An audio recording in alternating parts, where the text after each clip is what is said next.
In Chapter 1, when we had a linear system with more equations as unknowns, that is, A has more rows than columns, and we tried to solve AX equals B, we would end up with some rows of 0 at the bottom of A, and unless the corresponding elements of B were 0, there was no solution, and we just said no solution, end of story. In this section 3.8, we're not going to stop there. We're going to say, well, even if there's no solution, I'd like to find an x that comes as close to satisfying AX equals B as possible. And we're going to try to choose the x such that the difference between AX and B, the norm of the difference, is as small as possible. The residual AX minus B, which should be, we'd like for it to be 0, but we'll settle for making it as small as possible, making this norm as small as possible. Well, the book shows one proof of this statement, but I'm going to show you a different one. But the conclusion is the same, that if you want to find the x which makes the residual as small as possible in the norm, you simply multiply both sides of AX equals B by A transpose, and A transpose A is now a square system no matter what size A is, and that square system will always have a solution. The solution or solutions are the x that minimize AX minus B. And as I said, the book has a different proof, but here's the proof in my graduate class book. Okay, so here's the proof. Let's suppose that x is a solution to A transpose AX equals A transpose B, and we claim that that is the x that minimizes the residual.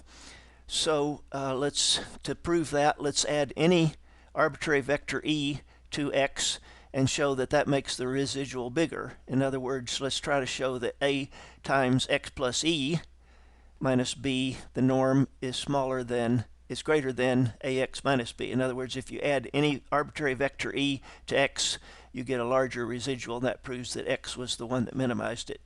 So let's calculate the norm of a times x plus e minus b, the norm squared. Remember that the norm squared of a vector is the dot product of that vector with itself. And so here's ax minus b plus ae, that's the same as this vector, so that this vector norm squared is equal to this vector dotted with itself. Also remember that a dot product between two vectors can be written as x transpose y as the dot product between x and y, where both vectors are assumed to be columns, n by 1 column. So this is just a complicated vector here. This is an n by 1 vector. Its transpose is 1 by n. The product is 1 by 1 matrix, i.e. a scalar, i.e. the dot product. So this is just a fancy way of writing the dot product. Then we multiply this out and we get ax minus b dotted with ax minus b plus ae dotted with ae plus the cross terms 2ae dotted with ax minus b. And this, of course, this is just the dot product of the vector ax minus b with itself, so that's the norm squared of ax minus b. The last term is the dot product of ae with itself, so that's the norm squared of ae. And this term, remember from chapter 1 that ae transpose is e transpose a transpose. So we use that. The transpose of a product is a product of transposes in reverse order. E is just a matrix. It happens to be a n by 1 matrix, but it's still the product of two matrices. Transpose is the second vector transpose times matrix transpose times the first, and we distribute the A transpose. And now we say, oh, well, this is 0 because x satisfies A transpose x. A transpose AX equals A transpose B. So that term disappears, and we get this. And since the norm of anything squared is greater than or equal to 0, we can say that's greater than or equal to the norm squared of AX minus B, and that's what we wanted to prove, that if you add any vector whatever to x, you get a bigger residual. Therefore, the x that satisfies this must be the best.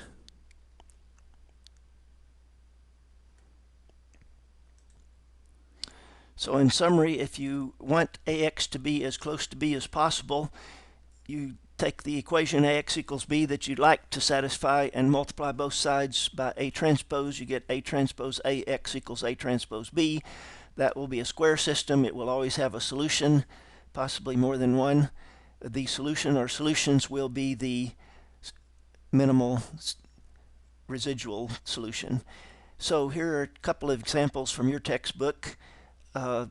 We have 4 points, and we want to fit a least square straight line through those 2 points, those 4 points.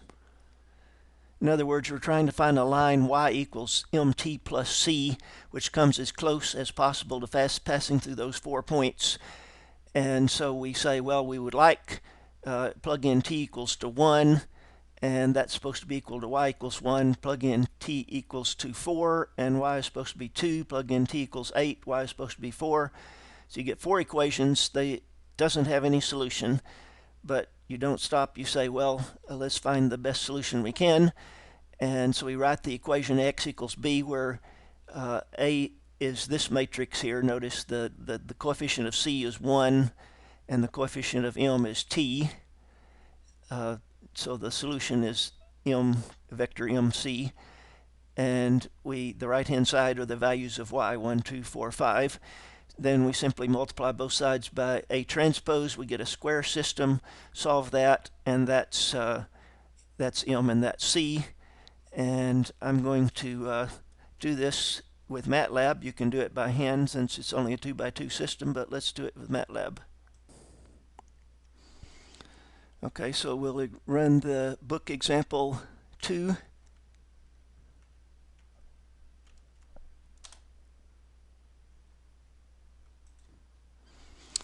Okay, let's run the book example 2.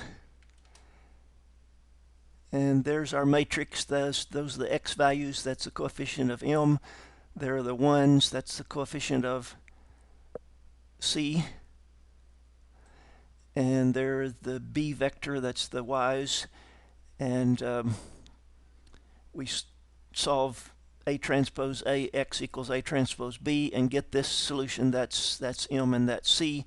And then we plot the line along with the 4 points, and you can see that the straight line comes reasonably close to passing through all 4 points, but of course it can't exactly. Okay, now let's go back to book example 4. This time we have 5 points, and instead of trying to fit a straight line as close as we can, we try to fit a quadratic polynomial as close as we can.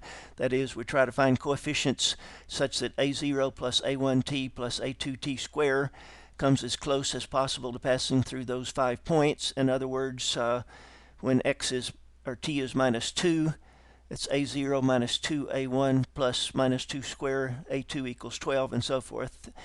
And so the first column are the coefficients of a0, which are all 1. The second column are the coefficients of t, which are of a1, which are t values. And the coefficients of a2 are the t square values.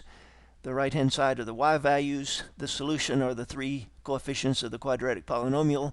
So we're trying to find x, the 3 coefficients of the polynomial, such that ax is as close to b as possible. So we multiply both sides of ax equals b by A transpose, and we get a 3x3 linear system, and we solve it, and we're going to solve it using MATLAB. That's example 4.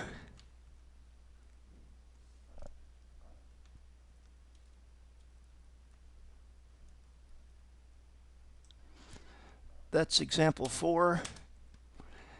And there's the A matrix. That's the coefficient of a0, which are all 1, the coefficients of a1, which are the t values, and the coefficients of a2, which are the t square values.